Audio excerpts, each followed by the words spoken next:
shortly after you raised your Series A, first board meeting, you said, everything we built, we're going to shift. The market has changed. Where did you get that conviction? The good thing about growing up in the desert is that you learn to trust your instincts and you learn that nobody knows what they're doing. I want to talk to you about a nightmare scenario where agents are going crazy, where systems are broken. Agents are different. You never had to deal with computers that when they fail, they lie to you about it. I'm Shuli Galili, and welcome to Runtime. On Runtime, we sit down with founders, operators, and investors to explore the stories behind technology companies and the markets shaping them. From 0 to 1 journeys to enterprise adoption, fundraising decisions, product market fit, we examine the moments where strategy becomes reality and where leaders are truly formed. Today, we're diving into one of the fastest moving and most consequential shifts, AI and the new security challenges it creates. To explore that, I'm joined by Michael Bargury, co-founder and CTO of Zenity, a company helping enterprises discover, govern, and secure AI agents, co-pilots, and autonomous systems. Today, we'll explore how AI is changing the balance between attackers and defenders, what every CISO should already be measuring, and how founders stay focused while building at the edge of one of the fastest moving markets in technology.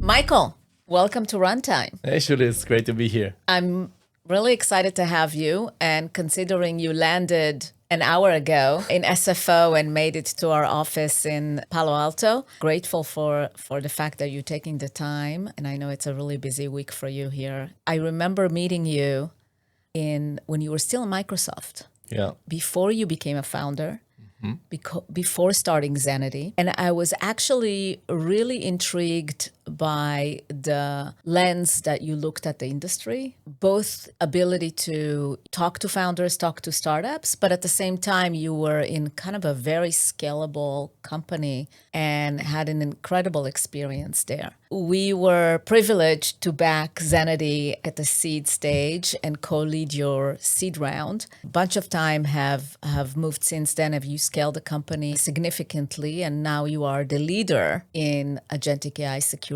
in very incredible times. And I want you to talk to me a little about moving from Microsoft to Zenity. Oh, gosh. And deciding It's another lifetime. It's another lifetime. And deciding to start a company and the shift that you made in becoming a founder. And how do you think about today as you see the scale that you've reached and the leadership and category leadership of Zenity? I want you to give me a little bit of, I had no idea this is going to be our journey. Yeah, I had no idea this was going to be a journey.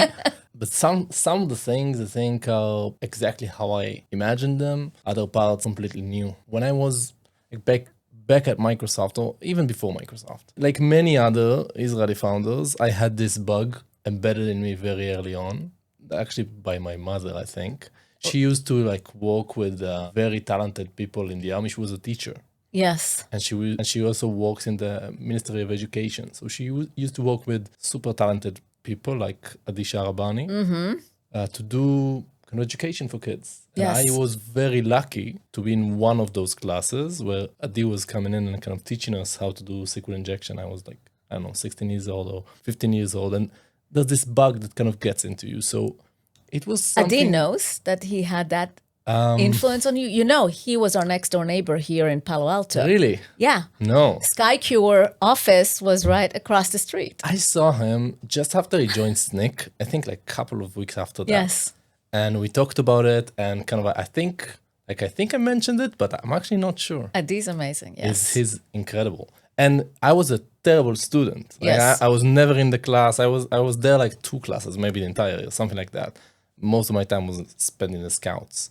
But I kind of knew that this is something I was going to do. When I ended up at Microsoft, when I went there the first time. I was a student. I thought, oh, it's a good place to be while I'm learning, while I'm like at uni. And then I ended up staying a long time, longer than I thought. It's counterintuitive to go to something like a Microsoft, and actually most of the times it will be a waste of time. You would be better off working for a startup, seeing where others fail, where you hopefully will not fail down in the same things. You will fail in other things. But I was just extremely lucky. I got connected to Efim Hudis, who worked together with Michael Bargury. And right when Michael made a change, became a CTO, kind of moved away from managing a lot of people, I connected to them right then and there. And I was kind of the first person to join them. And it was just the two of them and me. And quickly it became more.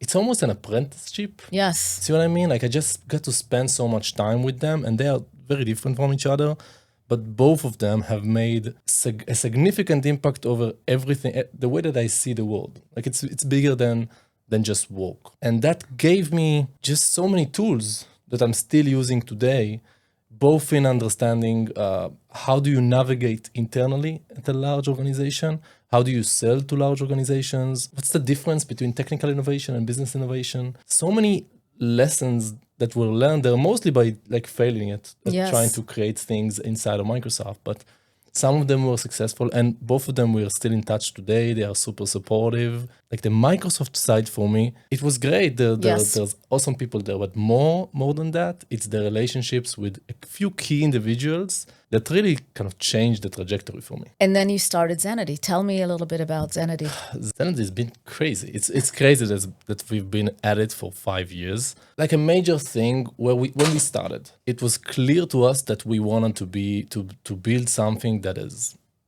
that will make a significant impact and that would be different. We didn't want to do kind of the same old cybersecurity shtick. And so that meant we had to carve our own road. That sounds nice. It's not nice. Like it's walking in the desert and you're really thirsty for water and there's no water. That is the unpaved road. Like the paved road in cybersecurity is really clear. You need to take money from the right people. You need to do the right kind of ideas. You need the 5 CISOs to tell you that they're gonna buy it today. And I'm sorry to tell you, but if 5 CISOs want to buy it today, then somebody's already selling it. It's too late. Somebody is already selling it. I mean, I remember our conversations initially when you started. I met you and Ben, and you had put your story behind, what impact you want to make. And it wasn't the biggest priority for CISOs at the time. No. And fast forward to 2023, and shortly after you raised your Series A, first board meeting, you said, everything we built, we're going to shift. The market has changed. There is dramatic development that is happening, generative AI. We all are watching, and we think Zenity has the opportunity here to be an incredible leader. Where did you get that conviction to come to us and say, you know what, guys, we're going full in on this. This is going to be something we are going to solve. The good thing about growing up in the desert is that you learn to trust your instincts, and you learn that nobody knows what they're doing. Yeah.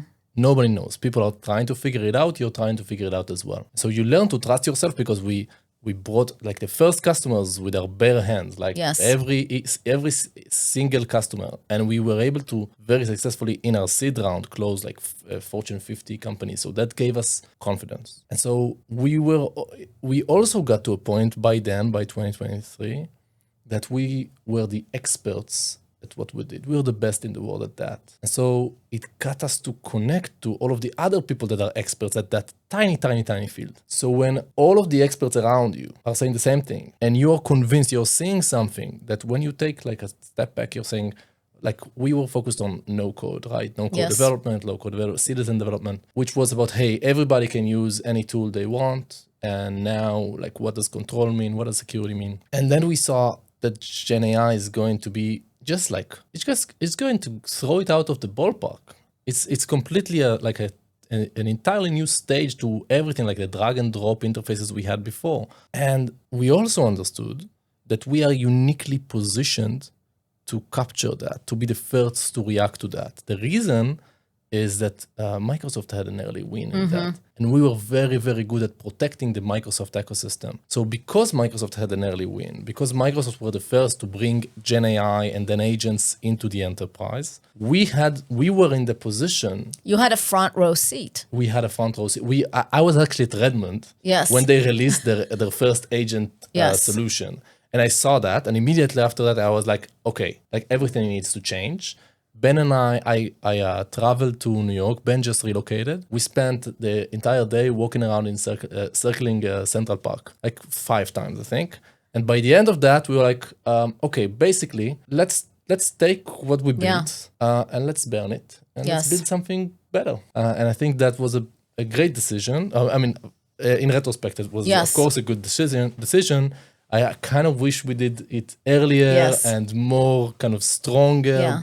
It takes a lot to take a company that's used to growing to being in the desert to the center of the stage of the market. It's not the same company, and so between Ben and I, it's almost like we sold the first company to the second company, and a new company was created, and that's very much the feeling at Zenity, because it's not the same thing. So you predicted in 2023 that agentic AI is going to basically be a driving force in our technology market, and will therefore drive a lot of the security challenges that are happening. We saw that today. the enterprise is gonna give like the agents. There was no even a word for agents, but we saw that the enterprises they are going to have to give agency to AI, to what used to be Gen AI, and that the market, when you look at AI security, is really focused on something that is just the wrong focus.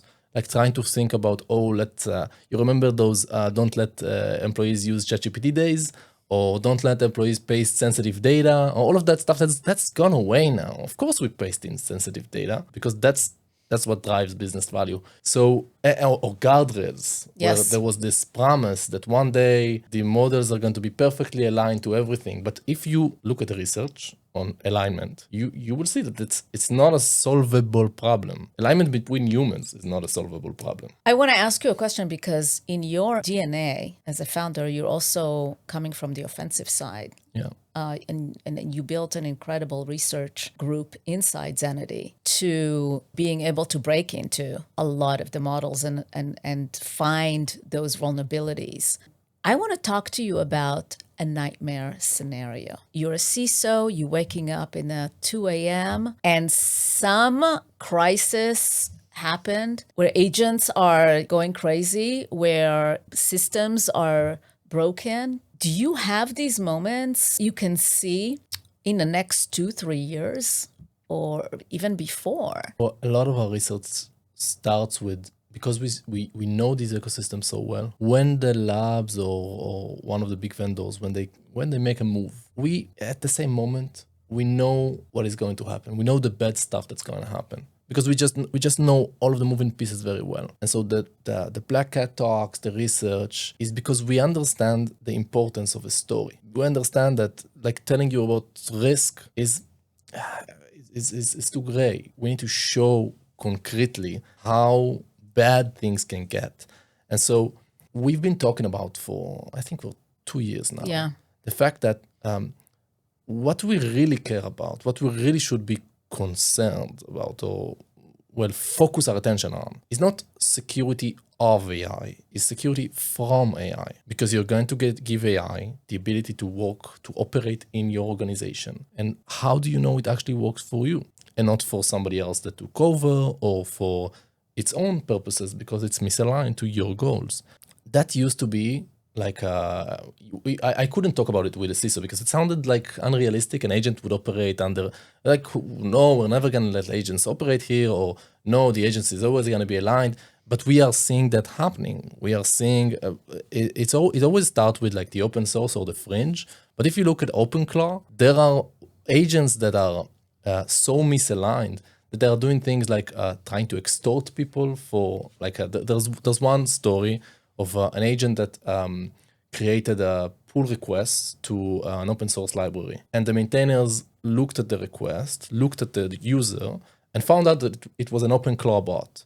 So they closed the PR and said, thank you, but we don't accept PRs from, we only accept PRs from humans. So the bot spun up a blog, and in that blog, it posted a bunch of posts about the maintainer, that they're kind of small-minded and they don't care about, they only care about themselves and their own little fiefdom. So that's like a funny story, but there's nothing funny about it. It's loss of control. The more kind of grounded examples, we see them every day. The data that goes out, that the fact that somebody can use the tools that you know, the tools that you love, your assistant, that you're having intimate conversation with, and somebody else can influence it and get it to be whatever they want on your behalf. That is crazy.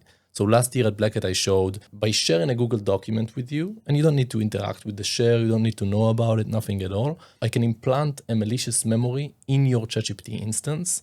And what that does is gives me full control over what ChatGPT acts like with you. So I can access all of your data, all of your connectors, send stuff on your behalf. Whatever ChatGPT can do on your behalf, now I can do. Grab everything and go. But I think more concerning, I can get it to silently manipulate you, to give you the wrong advice at a crucial moment. I mean, I'm sure you're doing that as well, but I'm using ChatGPT and Claude for super sensitive stuff. Yeah. The company, family, healthcare, like stuff that really matters. When you talk to an expert and you don't have a second opinion, the expert can nudge you off the cliff. Yeah. And if an attacker gets hold of that, I think that's super, super scary. When the week I gave that talk, there was a big news article about the Swedish PM using ChatGPT for kind of running the country. I was like, thank you for the example. Yeah. I mean, definitely. I mean, I think the more we are becoming adapters of this technology, the more we think about, oh my God, as much as we are users of this technology, attackers are users of the technology. Are they going to have an advantage? And how do we really protect from it? So when you now go and talk to CISOs, what do you tell them about how do they measure whether they have the right security guardrails, security governance, how they think about that? I mean, because for everyone, it's a new world. We're going to have our Agent Security Summit tomorrow. And of course, on the plane, I kind of finish my keynote. And the main thing and every time I do one of these things, I kind of just take the thing that bugs me the most, that I think is kind of throwing people down the wrong direction. The thing is, in security, we are used to do the low-hanging fruits first. Right? Start with visibility, start with inventory. And so we start with SPM. Mm-hmm. We've done that as well. So people kind of rely on that. And so you can see when we started 2023, people were saying AI is a data problem. Just put a classifier there, you'll be fine. Now people are saying AI is an identity problem. Yeah. Or AI is a cloud asset. All of those things, of course, they are true in some way. But what they are basically telling you is, listen, this is not new. This is just yet another thing. We'll grab it. We use the same prism, the same mindset. We just add it in, you'll be fine. That gives you a huge false sense of security because, to your point, agents are different. The threat landscape is so different. We never had to deal with computers that when they fail, they lie to you about it. That's completely new. And so I'm not saying you don't need agent identity. I'm saying you cannot feel safe if you have agent identity. That's just table stakes, but that doesn't help you with the problem. The problem is, how do you give agency while still putting that under a certain kind of boundary of intent? Let's take like a concrete example, because I think intent is a very misunderstood topic. You put out a job description, you want to hire a person. In the job description, you say, hey, here are the requirements. This is what you're going to do. That is you specifying intent. You're going to be, so I'm hiring now a security engineer. You're going to be a security engineer. You're going to run the cloud security program and the application security program. It's going to be a full-time job. There is a lot of intent behind it. So full-time job because we are a fast-moving company. You need to be close to engineering, so it needs to be in Tel Aviv. So there's plenty of intent kind of baked in. Once they join, once I find somebody, how much of their job do you think is going to be related to the job description we put out? Maybe what? Yeah, 5%? some percent, yeah. Like, we are a fast-moving startup. That Yes. doesn't work that way. You bring somebody in, you give them the right permissions, the Yeah. right tools, then they do a different job. Nobody specifies that anywhere. You're gonna have the exact same thing with agents. Send ChatGPT or Claude on its way with a task, a prompt. That is like the first JD. And now people are saying, oh, let's restrict their capability to only do that specific task. It doesn't work like that in a complex domain. In a complex domain, you find out more and more, and the task changes, it morphs. It has to change because the circumstances change. The most important thing for agents is to understand how do we let them be creative, find and solve the ambiguity, not come to us with every little thing, right? But don't go to the places where if you see them, you're like, why? Why did you do it? Yeah. Why did you delete my production database? Yeah. Why did you send this email to all of my customers? Yes. Like these things, they happen. Yes. And we don't have a good way today to distinguish the good choices from the bad choices. We need to get these things to make choices. Zenity is now, what, 200 and some people? 250, I think. Last time I Yeah, checked. 250 people. You're selling across now different continents, definitely North America, and you have customers that are Fortune 500, some of the largest financial institutions in the world, hospitality, healthcare, pharma. Do you see velocity of agent adoption and agent building inside these organizations as moving as fast as you thought it will be? When we did the pivot to focus on AI, Ben and I wrote a doc, and that doc kind of laid out what we believe, and we do that every 6 months or even less now. And that clearly says, here are the things we believe in that people don't believe in right now. One of them was the most important thing about AI is not the fact that AI is moving fast. It's the fact that the enterprises are willing to change. That is the really special thing. That everybody decided, hey, right now, nothing stays intact. And that was never the case. Enterprises should not change and should not change rapidly. We've seen that pace of change within the enterprise increase and increase and increase to the point where in the last 3 months, we are seeing enterprises doing whole-scale, full deployments of new AI tools within 7 days. The CEO wakes up and says, hey, we've only been using GitHub Copilot so far. We are falling behind. We need 5 different tools and we need them tomorrow. And anybody that stands in the way of that will get fired. And so they go out. We had a customer where we deployed an endpoint solution. Within 7 days, they tested it. Next day, it was in production across like their entire fleet. This is unreasonable for an enterprise, but more unreasonable is not adopting AI. So one of the bets we made, we like to put our money where our mouth is. We bet on the Fortune 1000 or the Fortune 2000. And that is paying off dividends because these companies are actually the ones that are trying to innovate. They're innovating the most because they know that they have an existential threat. They have so many resources. The labs are kind of throwing everything at them, just use my thing. And so they have cutting edge agents, capabilities within those enterprises, and they've had them for a long time now. So we have one customer, more than a year ago, they were building hundreds or thousands of blue team agents that are fighting against red team agents. These are attacking, these are defending. And this is a behemoth. Wow. And that's before like everybody was crazy about Mythos and OpenClaw. That's last year. Right. So imagine what people are doing right now. These enterprises are moving because they know that if they don't, they're gonna die. And all of them know that they have to change. They will not stay the same. And their AI adoption is not only happening in the periphery, they're now applying it to their like crown jewels products. It used to be like we'll CRM like the non-essentials. Yes. The last year has been about how do I get this wonderful thing attached to my crown jewels. And we are now like powering defenses for really the crown jewels of those Fortune 500s, the things that you have like hundreds of millions of daily active users that if they have an hour of outage, you lose a whole bunch of money. This is where AI is applied right now. It's it's a wonderful time to do entrepreneurship Yes. because there's so much flexibility, But there many is opportunities. it's also very intense time because how do you focus in the environment where it's very noisy? Landscape is shifting and changing all the time. There are new players coming in. There is new product launches by the models that, are causing cybersecurity stocks to crash. There is conversation about, whether this is obsolete or that is no longer going to be consolidation of a lot of security products. How do you think about it?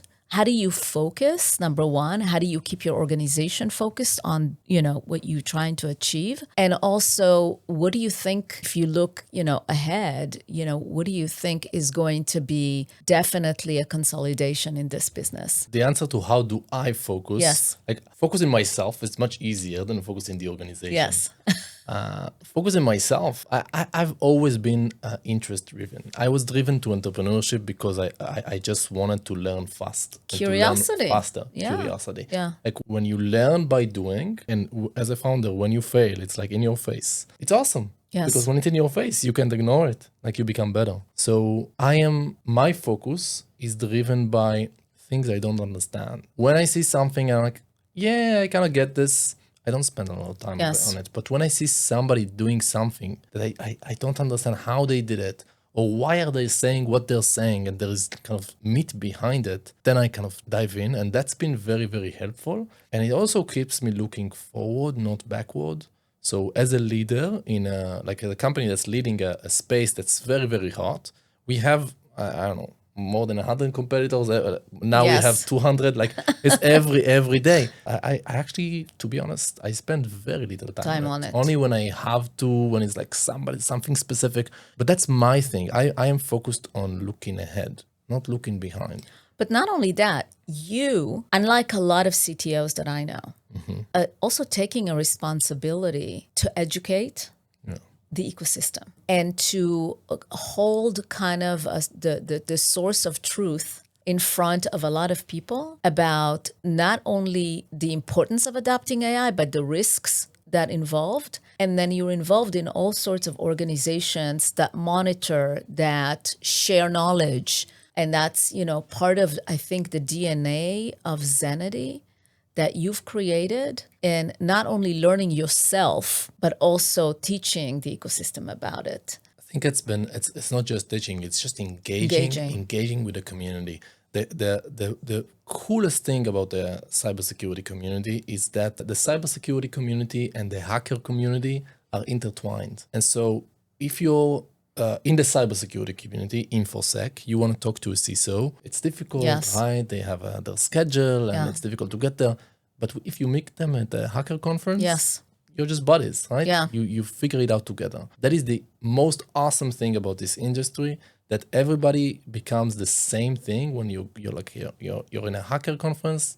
The truth wins. Nobody cares about anything else. And so if you're really there for the passion, for curiosity, for finding out the truth, and you don't try to hold it for yourself, other people will join you and they will share their insights and they will listen to what you have to say, and you will become smarter and better. And that is something that we learned very early on our journey, that putting our best ideas out there, you get so much more out of it. It puts out a bad signal so others join you, and you just make friends. Yes. And those friends teach you stuff. And so that has been a snowball that has continued to build at Zenity.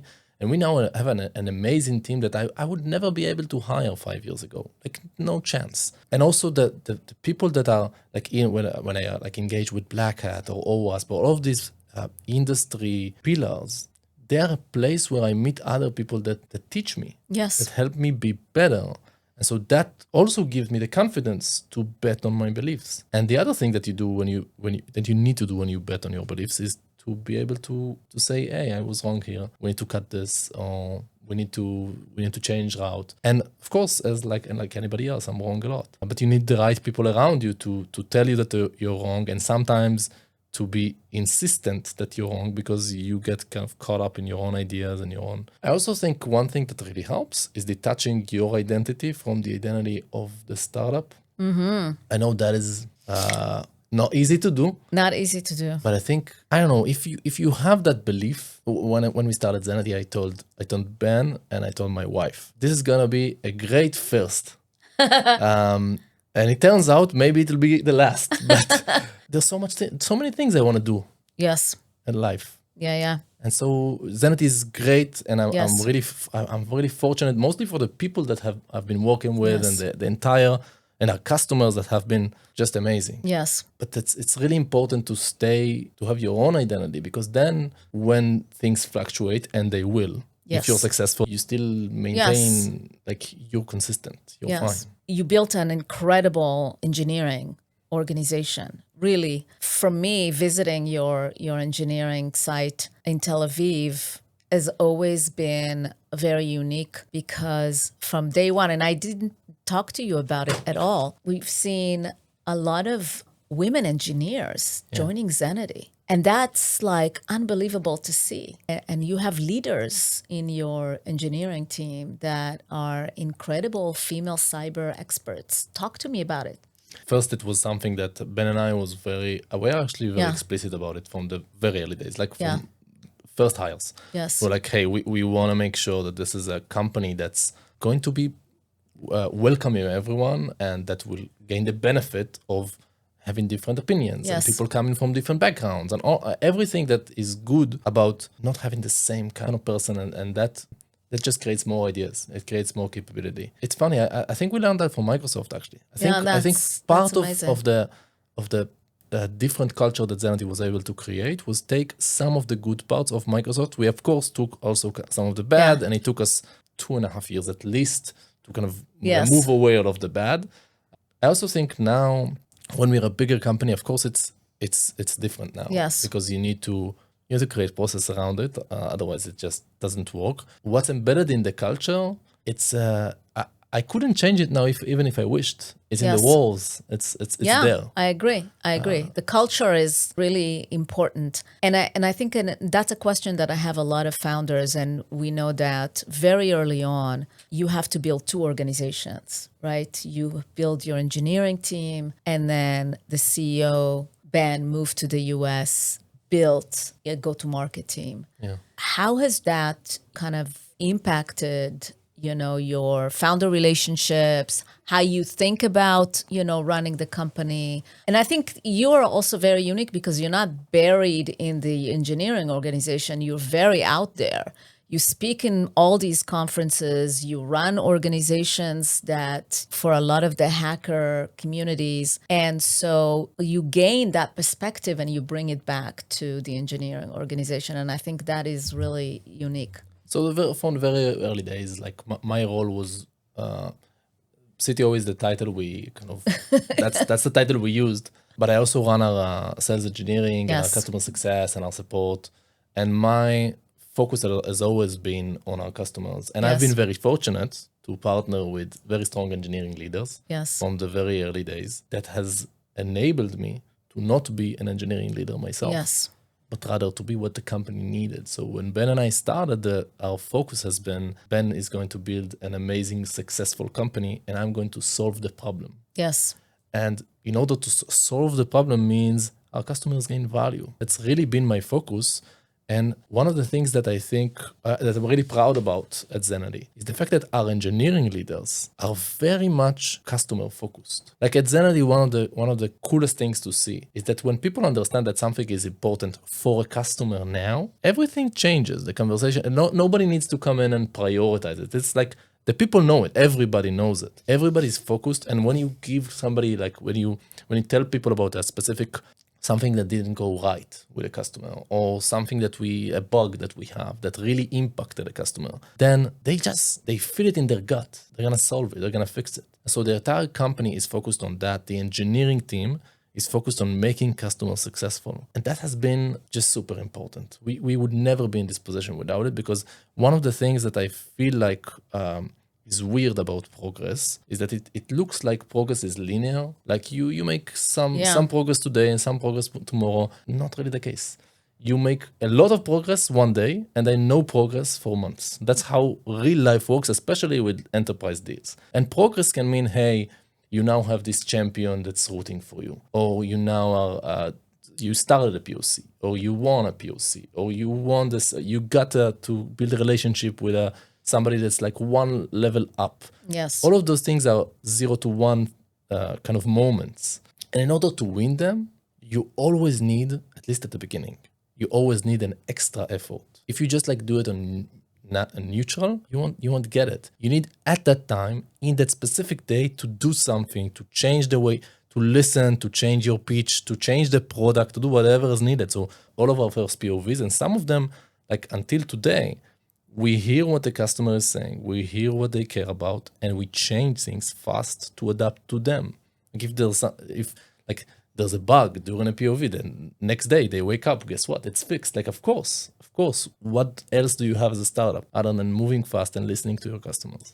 I think what always was amazing for me talking to you and watching your journey now 5 years is seeing how agile you are in this market and knowing how important that is, and you constantly looking into the future of what's coming next. And a lot of people talk about agentic AI security, and there is a lot of companies in the space. And for CISOs, it might sound all the same, right? I mean, today, a lot of people trying to sell AI, and they all sound the same. And I would imagine in also providing security for many people, differentiating what Zenity, which all analysts, marked as the leader in agentic AI security and the company to beat, could be different and more impactful than some of the large platform securities that are also trying to add a layer of agentic security.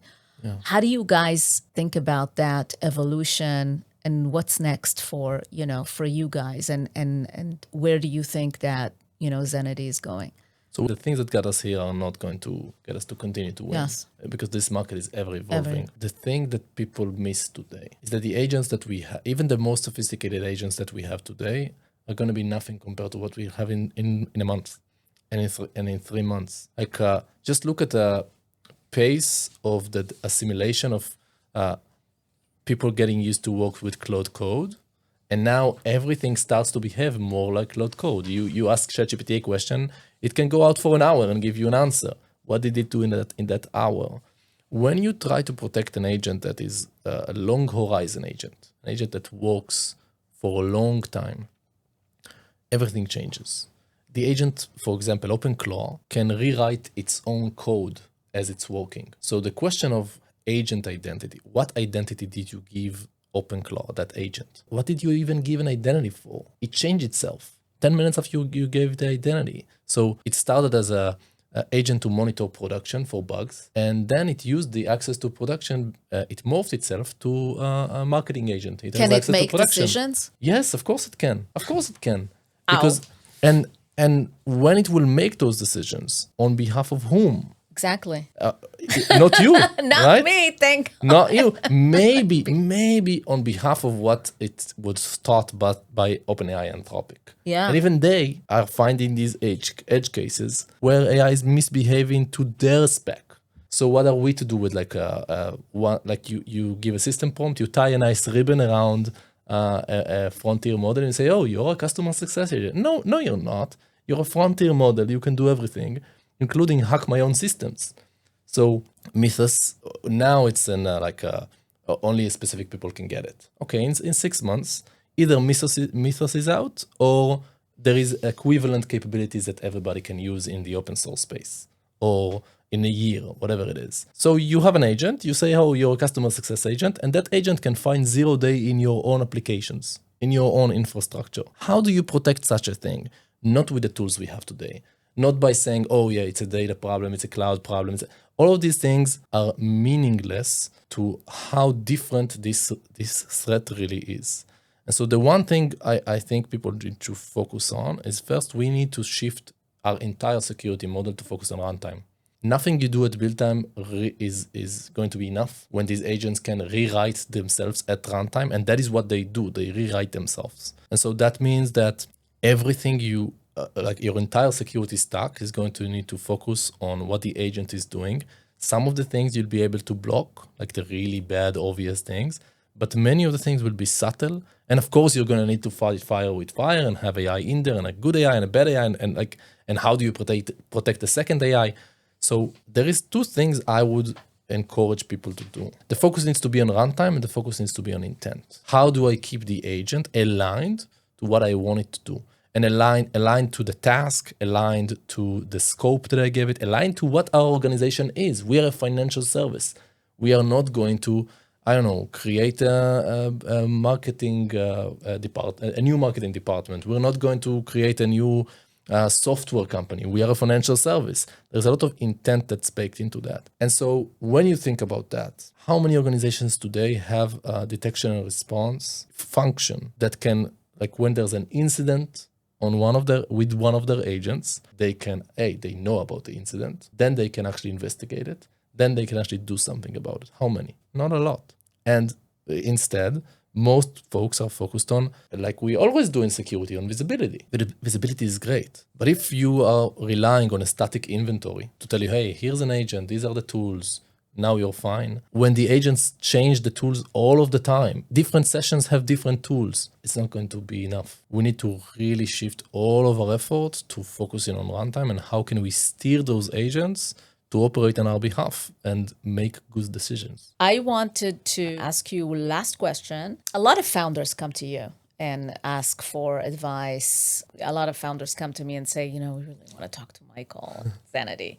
What advice would you give founders starting security companies today from your experience and vantage point of both seeing the landscape and understanding it, and also some of the lessons you've got, from the last few years building a company of that magnitude?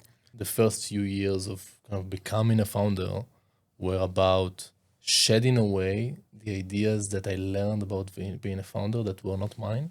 Mm-hmm. And really believing in myself, gaining more confidence in myself. I'm not saying I'm always right, but I'm saying my way, it's good for me. Yeah.